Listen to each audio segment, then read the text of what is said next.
대중가요 가운데 최희준 씨의 하숙생이라고 하는 가사가 있습니다. 벌써 웃는 사람이 있습니다. 세상의 모든 사람들은 궁극적인 질문은 우리는 어디서 왔고 어디로 가는가?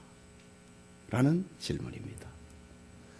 우주와 인류의 시작은 언제 어디서 어떻게 이루어졌을까? 이 질문에 세상이 주는 대답은 인류를 날마다 혼란 속에 빠뜨립니다. 그러나 하나님은 우주와 인류의 기원이 하나님의 천지창조라고 말씀합니다. 사람들은 창세기에 기록된 천지창조의 이야기를 들으면서 세상과 인류의 근원적인 질문에 대답을 들을 수 있습니다. 우리가 어디로 가야 하며 어디로 가고 있는지 확신에 머무를 수 있습니다. 그렇다면 창세기의 천지창조 이야기를 처음 들었던 청중들은 누구이겠습니까? 물론 하나님의 천지창조 이야기는 긴 전승의 역사를 가지고 있습니다. 아담이 하나님이 들려주었던 그 이야기를 아담이 자기 자손들에게 들려준 것으로 시작해서 에녹과 노아, 아브라함을 거쳐 구전에서 구전으로 후세에 들려졌습니다. 하지만 이 엄청난 하나님의 창조 사건을 처음으로 성경에 기록한 사람은 오경의 저자, 창세기, 출애굽기, 레위기, 민수기, 신명기를 오경이라고 하지요. 이 오경의 저자일 것입니다. 그러면은 이 오경의 저자는 누구이겠습니까? 성경의 증거와 유대인과 교회의 전통에 따르면은 오경의 저자는 지체 없이 모세라고 주장합니다. 그렇다면은 광야교회의 영감의 지도자 모세는 언제 이 이야기를 들려주었을까? 무슨 글을 쓰기 위한 글이 아니거든요. 들려주는 겁니다. 그리고 그것을 적은 것입니다.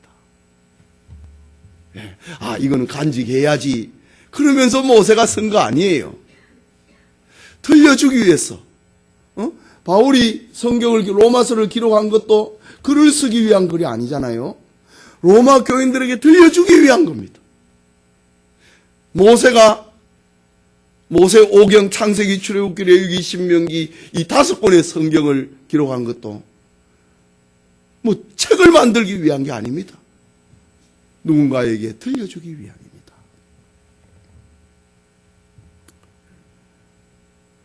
그렇다면 모세는 언제 이 이야기를 누군가에게 들려주었겠습니까? 그때는 이스라엘이 종되었던 애굽에서 구원받아 약속의 땅으로 가던 광야에서 들려준 이야기가 모세오경입니다. 여러분, 광야 40년 동안에 이스라엘 백성들이 뭐 했다고 생각합니까? 맨날 밥만 먹고 이사만 했습니까? 아닙니다. 이런 성경을 듣는 거예요.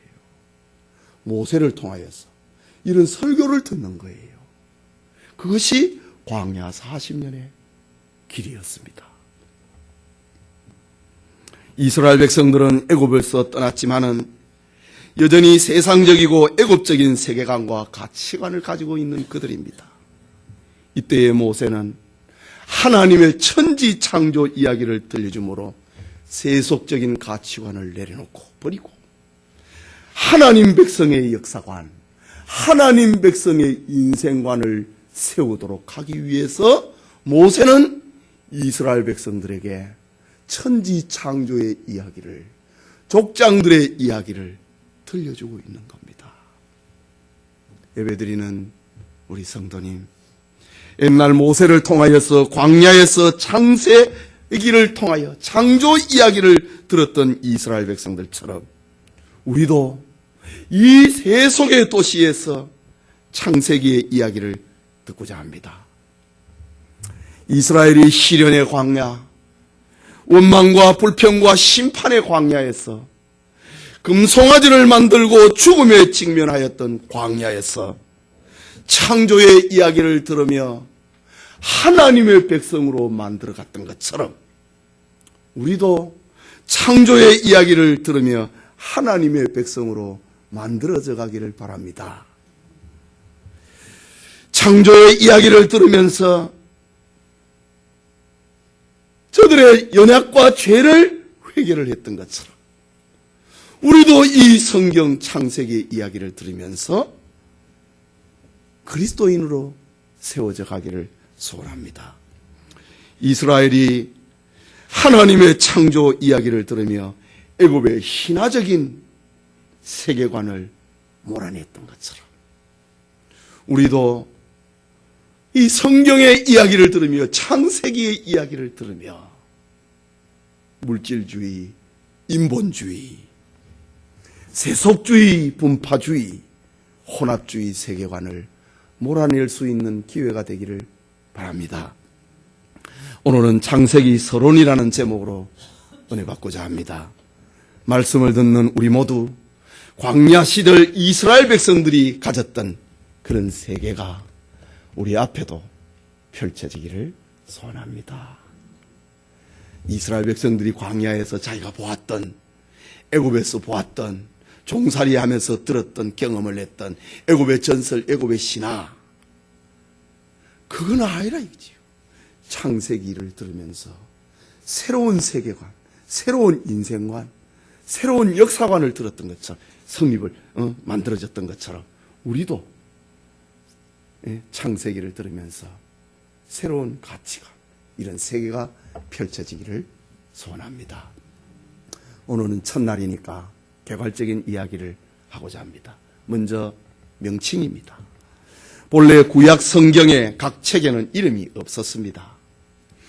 그래서 유대인들은 그들의 편리를 위해서 각 성경의 첫머리에 나오는 단어를 따서 그 책의 이름으로 사용합니다. 창세기의 첫 번째 단어는 베레시트, 베레시트 바라 엘로임 하 샤마임, 하 에레츠 하 샤마임. 태초에 하나님이 천지를 창조하시니라 라고 합니다. 여기 베레시트, 성경 제일 처음에 나오는 단어가, 이 말은 베레시트, 이 말은 태초에, 시작에, 기원에 라는 의미를 가지고 있는 단어입니다.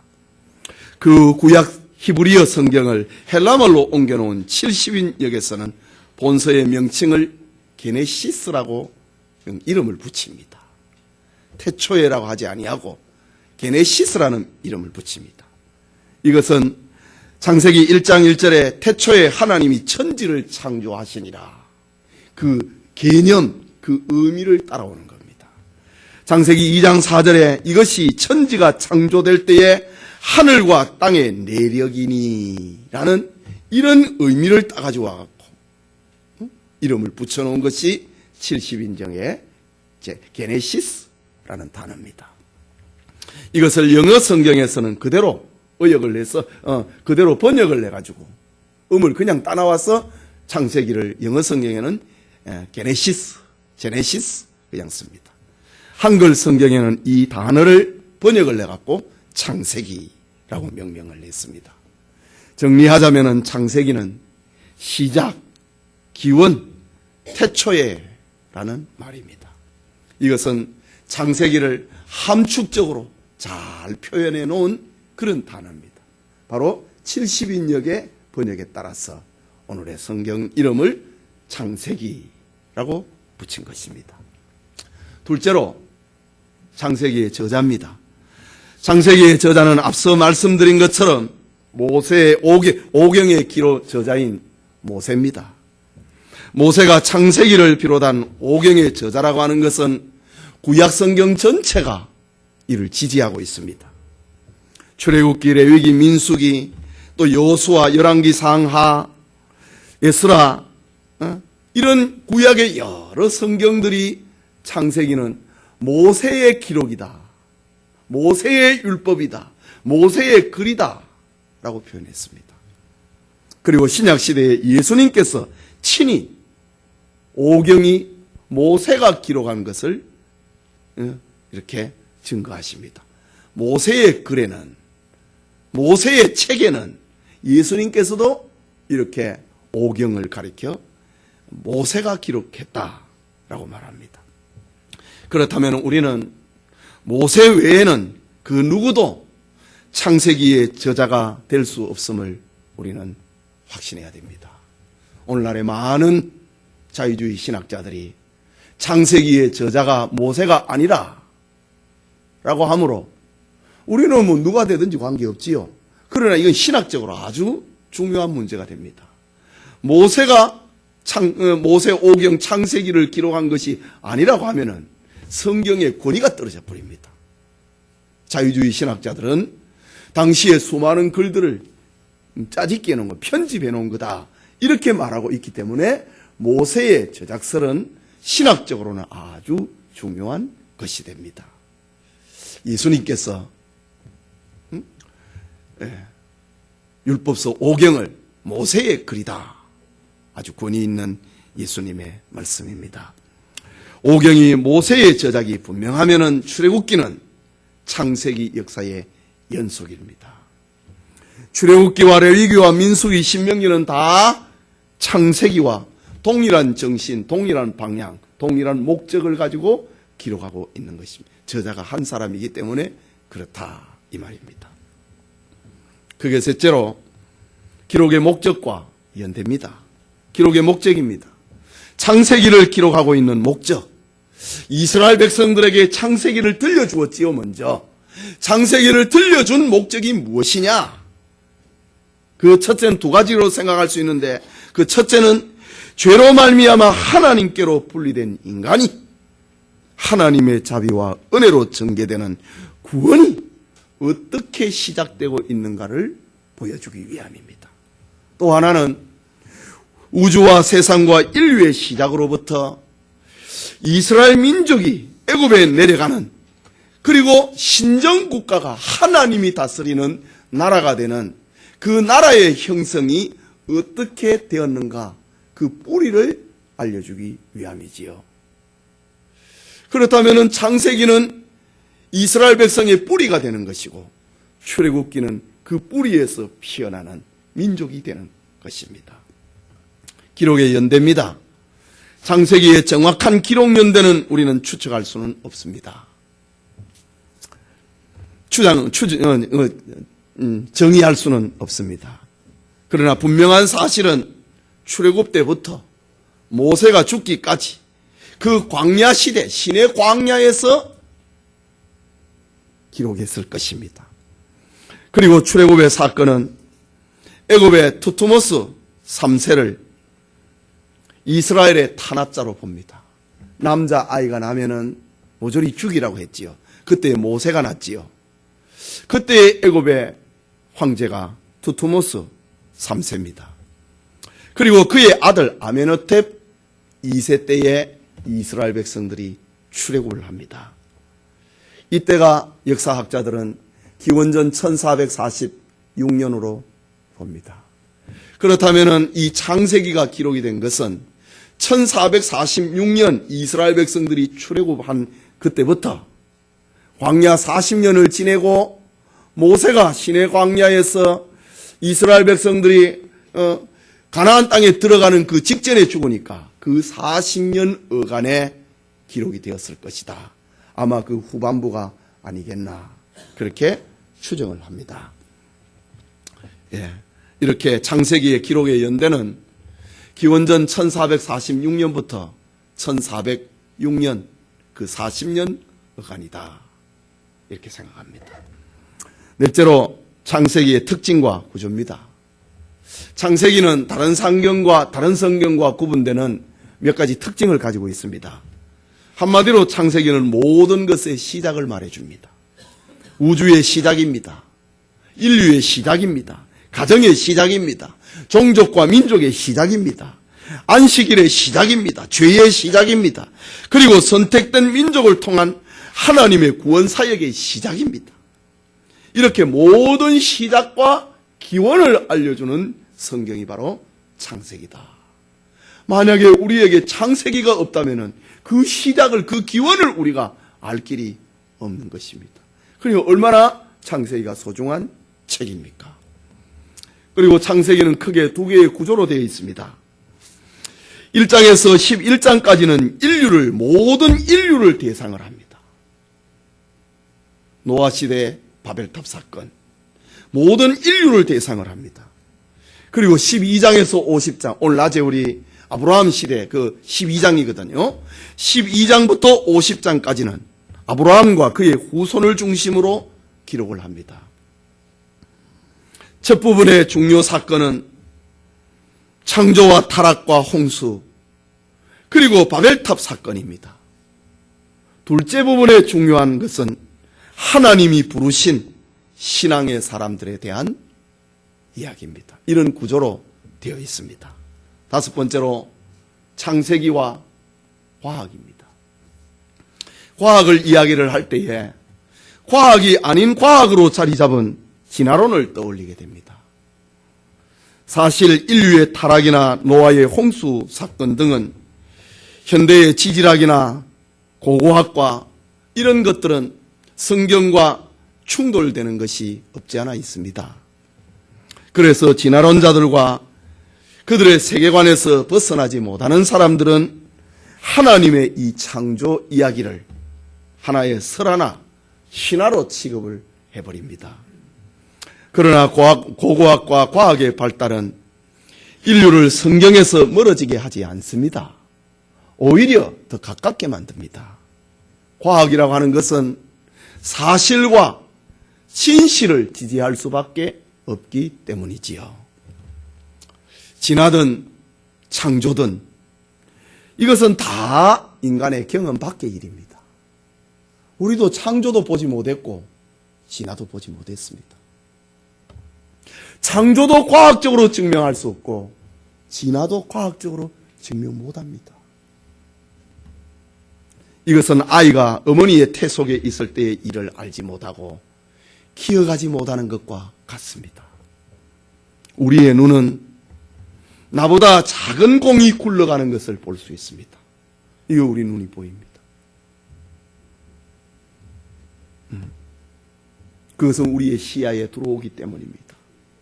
그런데 우리의 시야에 들어오지 않는 것은 우리가 경험할 수가 없습니다. 지구의 자전, 지구가 스스로 돈다 이거죠. 지구의 공전, 태양을 중심으로 하고 1년에 한 바퀴씩 도는 거. 여러분 느낍니까? 물론 이제 계절이 바뀌니까 뭔가 좀 이상하고 이래 하지만은 이 지구가 태양을 중심으로 돌고 있는 거, 이건 우리 경험 밖의 일입니다. 지구가 하루에 한 바퀴씩 자기가 스스로 도는데 여러분 어지럽습니까? 돌면 어지러워야 되는데 안 어지럽다고요. 우리 경험 못하는 겁니다. 조그마한 것이 이렇게 움직이면은요, 우리가 알 수 있으면 내 시야 속에 들어오니까. 그러나 너무 큰 것이 움직이면 모릅니다. 사실 우리 눈에 보이는 사물마저도 우리는 인식하지 못하는 것이 참으로 많습니다. 이유는 우리의 육안은 제한적이기 때문입니다. 그렇기 때문에 특별히 중요한 사실, 창조와 진화에 대해서는 사람보다, 사람의 시야보다 높고 크신 분의 이야기가 필요한 겁니다. 어린아이에게 자기의 시야보다 큰 네가 누굽니까? 부모 아닙니까? 그래서 네가 태어날 때는 이래 했어. 네가 태어날 때 내가 이런 꿈을 꾸었어. 너가 돌 때는 말이야 이렇게 위태로운 일이 있었어. 아이는 모릅니다. 자기보다 큰 시야를 가지고 있는 이들의 이야기가 필요한 겁니다.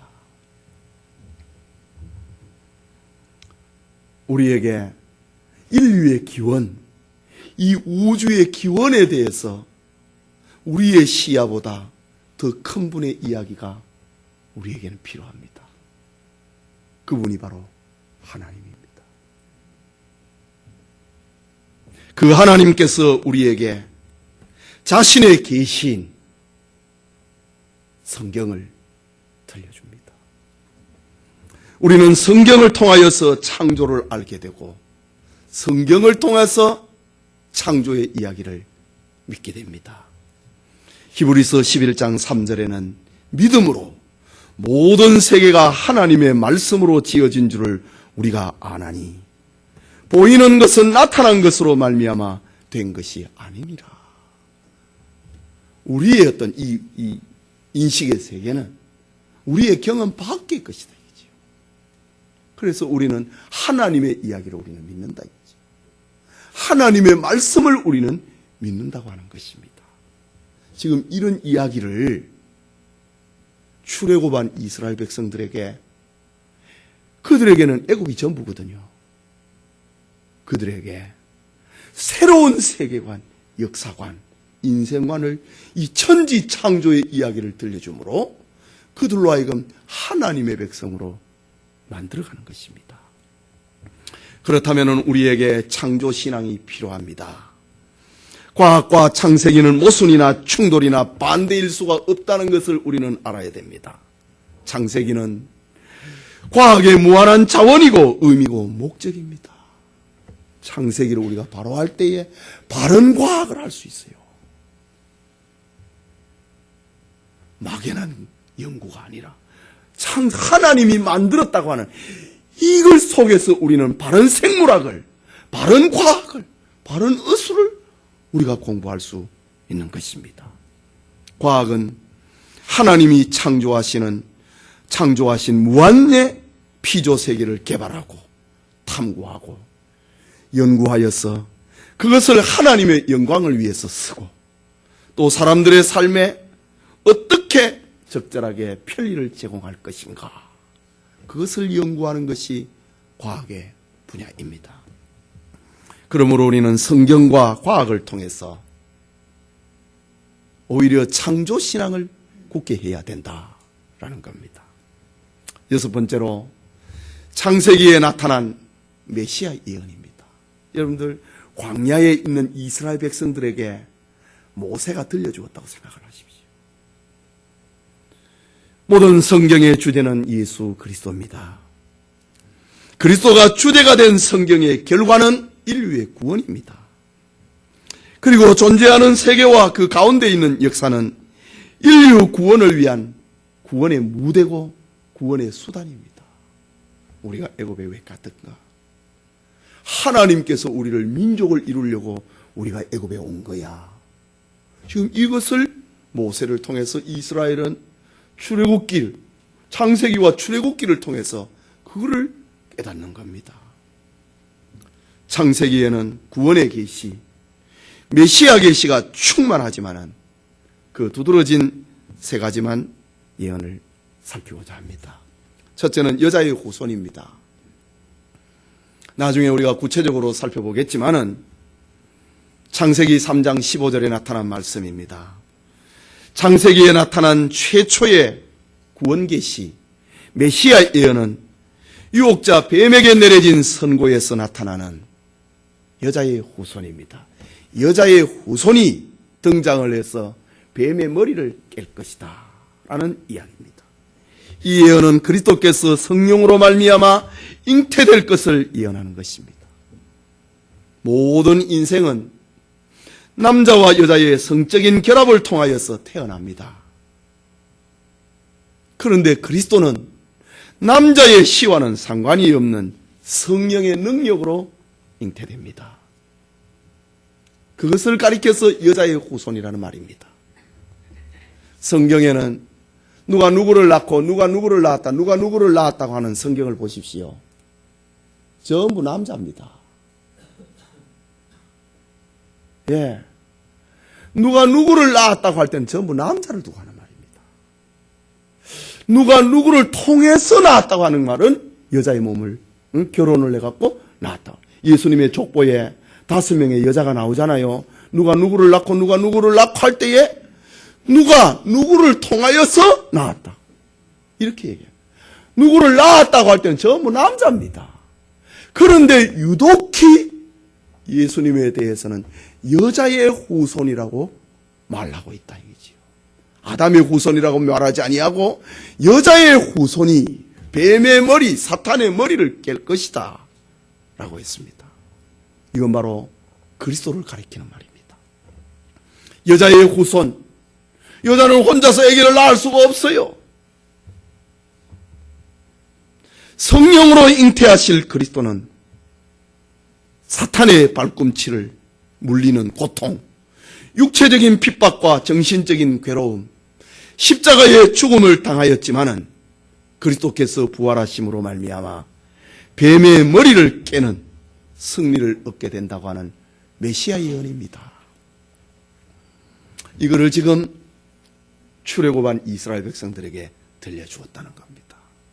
또 하나는 아브라함의 시입니다. 창세기 22장에 나오는 말이지요. 여자의 후손이라고 하는 말이 성령으로 잉태된 그리스도의 탄생을 예언한 말씀이라면은 아브라함의 씨라고 하는 말은 하나의 민족, 하나의 혈통을 구별하겠다고 하는 말입니다.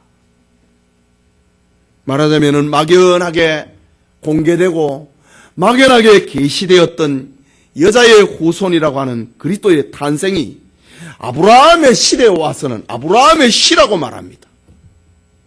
구체화시키고 있습니다.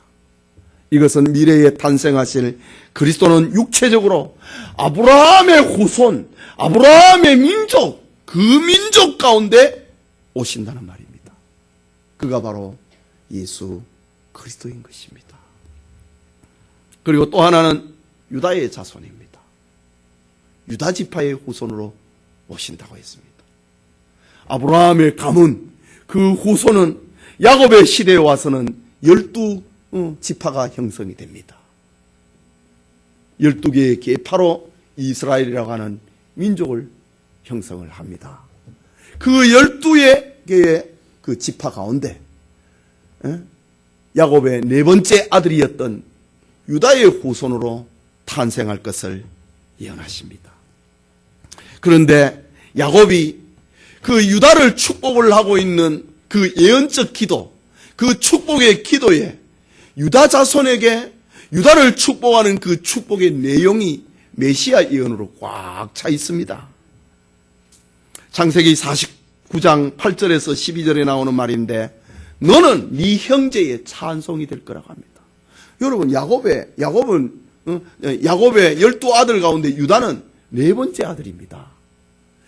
장자여야 일반적인 우리 상식 아닙니까? 그러나 하나님은 야곱을 통해서 그의 자식들에게 예언적 축복을 합니다. 네 번째 아들 유다를 향하여서 너는 네 형제들의 찬송이 될 거라고 합니다. 그리스도는 모든 민족과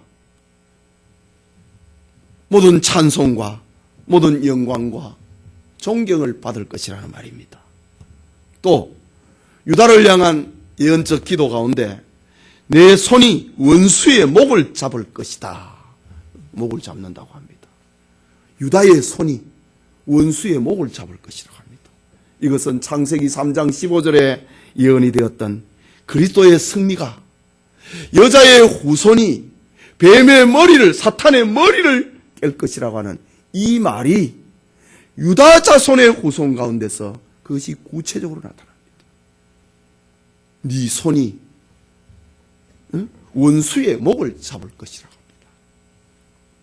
또 하나는 유다를 가리켜서 사자새끼라고 합니다. 이것은 그리스도의 용맹과 위엄과 권위를 표시하는 말입니다. 요한계시록 5장 5절에 보면은 이 땅을 장차 재림하실 그리스도의 모습은 심판주입니다. 심판하실 그를 가리켜 유다 지파의 사자라고 했습니다. 재림하실 예수님을 유다 지파의 사자, 어린 양 예수라고 표현합니다. 바로 지금 야곱이 임종을 앞에 두고 유다에게 예언적 기도를 하는 그대로입니다. 너는 사자 새끼와 같다. 그 용맹성을 말하는 겁니다. 요한계시록에서 재림하시는 예수님을 가리켜 유다 지파의 사자다. 유다가 예언을 했던, 유다가 그 축복을 받았던 그 사자, 그게 예수님이었다. 요한은 그렇게 예언합니다.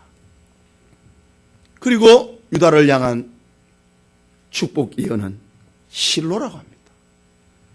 실로라는 말은 샬롬이라고 하는 말인데 평강을 말하지요. 이것은 샬롬이신 그리스도를 믿는 자에게 임하는 평강을 말하는 것입니다. 예, 유다 지파는 사람들에게 평강을 가져다주는 사람이 될 것이다. 야곱이 그렇게 예언했어요.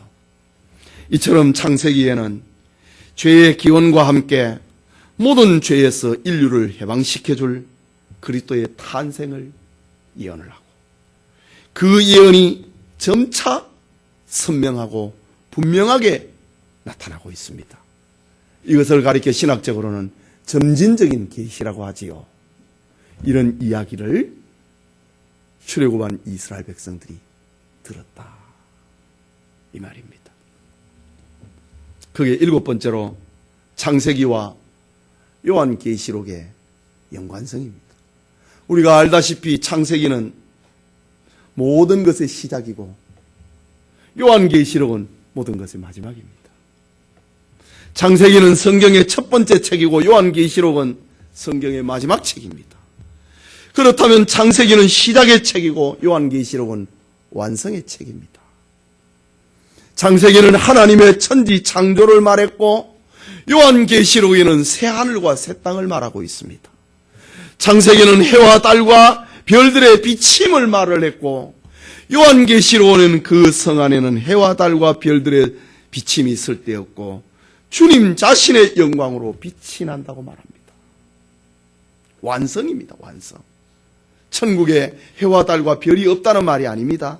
있는데 주님의 빛이 더 광명하다. 우리의 지금 태양이 비추는 걸 낮이라고 합니다. 별들이 없는 거 아니잖아요. 달이 없는 게 아니잖아요. 그러나 태양빛이 너무 밝고 장렬하기 때문에 별들은 달은 보이지 않는 겁니다. 바로 천국이 바로 이 세상의 시작은 해와 달과 별들의 비침을 통하여서 운행이 되는 세계였지만 천국은 그 비침이 있을 데 없는 그리스도의 영광이 비치는 세계다라고 했습니다. 창세기에는 신라곤을 낙원을 뺏겨버리는 낙원에서 추방당하는 것을 말하고 있고 요한계시록에는 그 낙원을 다시 들어가는 것을 이야기를 하고 있습니다. 창세기에는 마귀의 간교한 승리와 인간의 패배를 말을 하고 있지만은 요한계시록은 마귀가 패한다. 마귀에게 속한 이들이 망한다. 그리고 성도의 영원한 승리를 말하고 있는 것입니다. 창세기는 범죄한 인간이 하나님의 낯을 피해버리는 사실을 기록을 합니다. 아담과 하와가 범죄하고 난 다음에 하나님의 낯이 두려워서 나무 사이에 나무 뒤로 숨어버렸잖아요. 그게 창세기입니다. 요한계시록에는 전능하신 하나님의 얼굴 앞에 나와서 그 앞에서 함께 거하게 된다. 창세기는 생명나무로 나아가는 길이 막혀버렸습니다. 아담과 하와가 범죄하고 난 다음에 생명나무의 실과도 따먹을까 싶어서 하나님께서 천사를 동원해서 그를 지켰다. 화영금으로 불이 타오르고 있는 칼로서 아담과 하와의 접근을 막아버렸다고 합니다. 영생하지 못하도록 말입니다. 그런데 요한계시록에는 생명나무에 나아가는 길이 활짝 열려 있다고 합니다. 창세기에는 저주가 선포되었습니다. 네가 정령 죽으리라. 요한계시록은 그 저주가 없어져 버렸습니다. 영생하리라. 눈물이 없고 슬픔이 없고 배고픔도 없고 저주도 없는 모든 저주가 제거되어 버린 세계입니다. 창세기는 죄의 시작과 사망의 비극을 말하지만은 요한계시록에는 구원의 기쁨 희락을 말을 하고 있습니다. 창세기는 이 세상의 천지를 말을 했지만은 요한계시록에는 새 하늘과 새 땅을 말하고 있습니다. 이처럼 창세기와 요한계시록은 깊은 관계를 맺고 있습니다. 그렇다면 요한계시록은 창세기의 성취요, 완성입니다. 그러므로 이 세상의 역사는 이원론이 아니고 일원론입니다. 한 가지 됩니다. 이 세상의 역사는 좀 더 쉽게 표현하면 두 가지가 아니고 하나의 길이다. 이유는 하나님께서 알파와 오메가, 시작과 끝이기 때문입니다. 하나님이 시작해 놓은 거, 나중에 나 몰라, 이게 아닙니다. 하나님이 시작해 놓고 하나님이 끝을 내는 겁니다. 오늘은 우리 언젠가 요한계시록을 우리가 강해를 들었지요. 오늘은 처음의 이야기입니다. 창세기의 이야기입니다. 그리고 8번째로 창세기와 이스라엘이라고 하는 민족의 형성입니다. 창세기의 근본 목적은 하나님의 구속 역사가 어떻게 시작되는가를 보여줌에 있습니다. 그리고 하나님의 구원은 하나님의 택한 백성 이스라엘을 만들어가는 그런 이야기입니다. 먼저 아브라함에게 약속된 이스라엘입니다. 믿음의 조상 아브라함을 갈대아 우르에서 불러내신 하나님은 오늘 아침에 받았던 말씀처럼 세 가지의 축복을 약속합니다. 첫째는 아브라함을 큰 민족으로 이루게 하고 민족의 조상으로 삼겠다고 하는 축복입니다. 둘째는 아브라함의 이름을 창대하게 하겠다는 것입니다. 이는 그리스도를 생각할 때마다 아브라함을 기억하게 만들겠다는 말이지요. 셋째는 복의 근원으로 삼아서 아브라함으로 인하여서 땅의 모든 것이 복을 얻게 되리라고 하는 말씀입니다. 이것이 선택받은 이스라엘에 대한 최초의 예언입니다. 광야 시대의 이스라엘 백성들은 우리는 아브라함의 후손이다. 우리는 축복의 통로다. 이런 자긍심, 이런 자부심을 가지고 애굽 땅에서 나와 광야 행진을 하고 있는 모세의 설교를 듣고 있는 이스라엘 백성들입니다. 그러나 이 큰 민족이 아직 이스라엘이라고 하는 것은 밝혀지지 않았지요. 내가 너로, 너의 후손으로 이렇게 얘기를 했으니까요. 그 다음에는 이삭에게 약속된 이스라엘입니다. 아브라함에게 약속된 이스라엘에 관한 축복은 반복적으로 찾아오시지만은 정작 아브라함에게는 언약의 자손은 한 명밖에 없습니다. 큰 민족을 이루겠다고 했는데 한 명입니다. 하나입니다. 이삭입니다. 이삭에게 와서 야곱과 에서라고 하는 두 아들 쌍둥이를 하나님이 주셨습니다. 큰 민족과 이름이 창대해진다고 하는, 그리고 복의 근원이라고 하는 이 약속만 지금 3대째 내려갑니다. 아브라함에서 이삭으로, 이삭에서 야곱과 에서인데 에서는 아니고 야곱에게로 3대째 이 약속이 내려갑니다. 그 다음에 야곱과 이스라엘입니다. 야곱은 이삭의 장자가 아니었지요.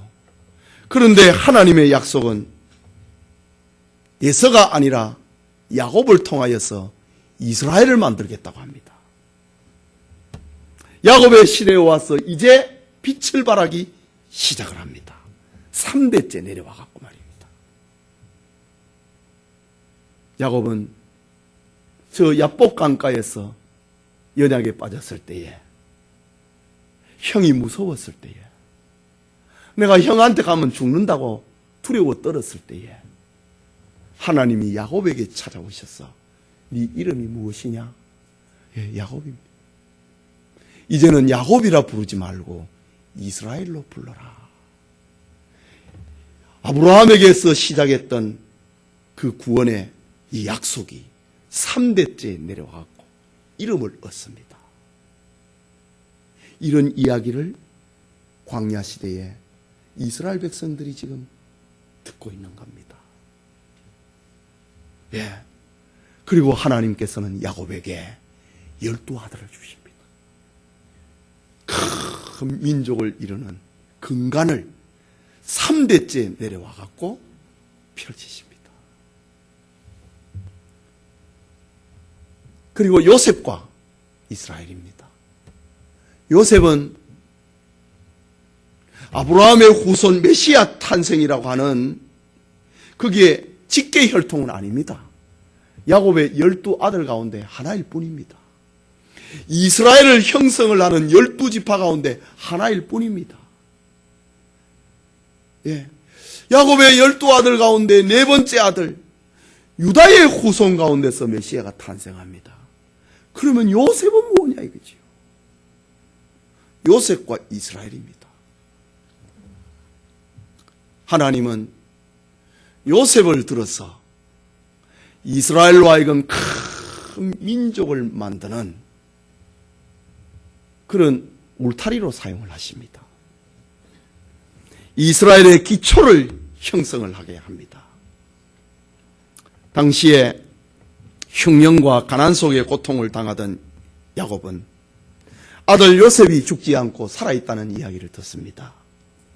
그 아들이 애굽의 총리가 되었고 총리 요셉이 애굽에서 자기를 기다리고 있고 황금 마차를 보냈다는 사실 앞에 야곱은 감동합니다. 내려가야 되느냐 말아야 되느냐. 야곱은 하나님 앞에 제단을 쌓고 하나님 앞에 기도했습니다. 하나님, 내가 죽었다고 생각했던 11번째 아들 요셉이 살아서 애굽의 총리가 되어서 지금 황금 마차를 보내왔는데 내가 저거 타고 가야 되나요 말아야 되나요? 야곱은 물었습니다. 그때 하나님께서 야곱에게 내려가라 라고 합니다. 그때 야곱은 자기의 아들들과 손자들을 다 챙기니까 70명이었습니다. 출애굽기 1장 5절에 나오는 말이지요. 그리고 야곱의 후손들은 애굽에 내려가서 400년 동안 거주합니다. 이런 이스라엘 백성이라고 하는 민족 형성에 요람을 만들었던 아이가 성장할 수 있는 그 바구니 같은 요람이 있잖아요. 그 요람을 만들었던 이가, 여기에 사용되었던 이가 축복의 사람 요셉입니다. 요셉은 이런 하나님의 뜻을 알았고 그것을 형제들에게 말을 합니다. 아버지 야곱이 죽고 난 다음에 자기를 저 애굽에 팔았던, 요셉을 애굽에 팔았던 형제들이 벌벌벌 떨고 있습니다. 우리를 지켜주던 아버지가 돌아가셨는데 우리 동생 요셉이 돌변하는 거 아닌가, 우리에게 원수 갚는 거 아닌가 떨고 있을 때에 요셉이 이야기합니다. 형님들이 지난날 나를 팔아는 것에 대해서 두려워하지 마십시오. 형님들이 하신 것이 아니라 하나님이 하셨습니다. 하나님이 우리 아버지의 자손들을 구원하시려고 저를 먼저 이곳 애굽에 보냈습니다. 형님 걱정하지 마십시오. 형님과 내 조카들과 그 자녀들을 내가 다 키우겠습니다. 요셉은 그렇게 이스라엘이라고 하는 민족을 형성을 하는 요람의 역할을 감당을 하게 됩니다. 이처럼 4명의 족장들과 그들의 활동을 통해서 하나님은 이스라엘의 형성을 이 세상에 나타내고 있습니다. 이것이 창세기의 큰 특징 가운데 하나입니다. 지금 이스라엘 백성들이 장정만 60만 명이 돼서 200만 명이 되는 이스라엘 민족이 출애굽을 했는데 그 뿌리가, 우리 뿌리가 뭐냐 이거지요. 이것을 모세를 통해서 광야 40년 동안에 머무르면서 수없이 반복적으로 들었다라는 사실입니다. 그리고 육적인 이스라엘과 영적인 이스라엘입니다. 창세기의 목적을 이스라엘의 형성의 준비라고 할 만큼 이스라엘의 형성이라고 하는 말은 중요한 것입니다. 그것은 창세기에서부터 시작된 하나님의 메시아 예언이 한 민족을 통해서 이제 구체화되어 가고 있기 때문에 중요한 것입니다. 그러나 우리는 육체적인 이스라엘뿐만 아니라 영적인 이스라엘을 생각해야 됩니다. 아브라함 단 한 명에서 시작된 이스라엘이 약속의 후손 이삭으로 야곱으로 이어졌고, 야곱에게서는 12아들로 12아들이 70인으로 70인이 60만 명이라고 하는, 장정만 60만 명이라고 하는 거대한 민족을 이루었습니다. 마치 하나님의 약속이 성취되었습니다.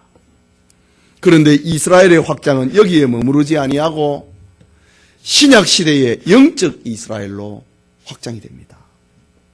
그것은 그리스도를 주로 고백을 하는 모든 신자들로 말미암아 지금도 계속해서 영적 이스라엘은 확장되어 갑니다.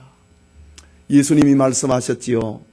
바리새인과 서기관들을 향해 말씀하셨습니다. 너희가 아브라함의 후손이라고 자랑하지 말라. 하나님께서는 이 돌들을 들어서라도 아브라함의 후손 만드실 수 있다. 바로 영적 이스라엘의 세계를 말씀하고 있는 예수님의 말씀입니다.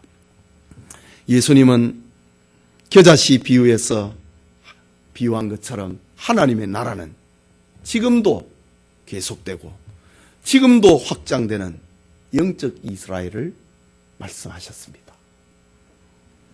오늘은 이렇게 서론적으로 창세기의 서론을 봅니다. 성도님, 지난원의 창시자인 찰스 다윈은 인생의 말년을 우울하게 보냅니다. 다윈이 운명하기 몇 달 전에 호프 부인이 병실에 누워있는 다윈을 병문안합니다. 이때의 다윈은 성경을 읽고 있었습니다. 그 당시의 문화가 성경이었으니까. 호프 부인이 물었습니다. 지금 무엇을 읽고 계시나요? 다윈은 쓸쓸한 미소를 지으며 이렇게 대답합니다. 성경입니다. 아주 고귀한 생명의 책이지요. 라고 다윈이 말합니다. 이때 호프 부인은 창세기를 펼쳐 보이며 당신이 주장한 진화론의 허구를 설명을 합니다. 그러자 다윈의 얼굴은 일그러집니다. 그리고는 놀라운 고백을 합니다. 이건 사실입니다. 나는 참 미숙한 젊은이였습니다. 다윈이 임종하기 전에 했던 말입니다. 나는 참 미숙한 젊은이였습니다. 나는 모든 사물과 현상에 대해 의심을 품고 접근했습니다. 진화론도 그 중에 하나입니다. 그런데 사람들이 진화론을 학문이 아닌 창조론과 적대되는 종교로 신봉하게 되었지요. 제발 사람들에게 하나님의 위대한 창조와 예수 그리스도의 구속의 은혜를 증거해 주십시오. 다윈의 마지막 말입니다.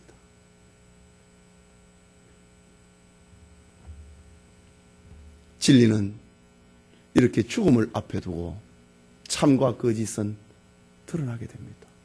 왜 사람들이 내가 영과 이거 학문으로 그냥 보지 아니하고 왜 이걸 종교로 보고 있지요? 다윈이 놀라는 겁니다. 그리고 사람들에게 좀 말해 주십시오. 하나님의 위대한 창조와 예수 그리스도의 구속의 은혜를 말을 해 주십시오. 이게 다윈이 말입니다. 그런데 진화론자들은 다윈이 했던 마지막 말은 다 빼버리고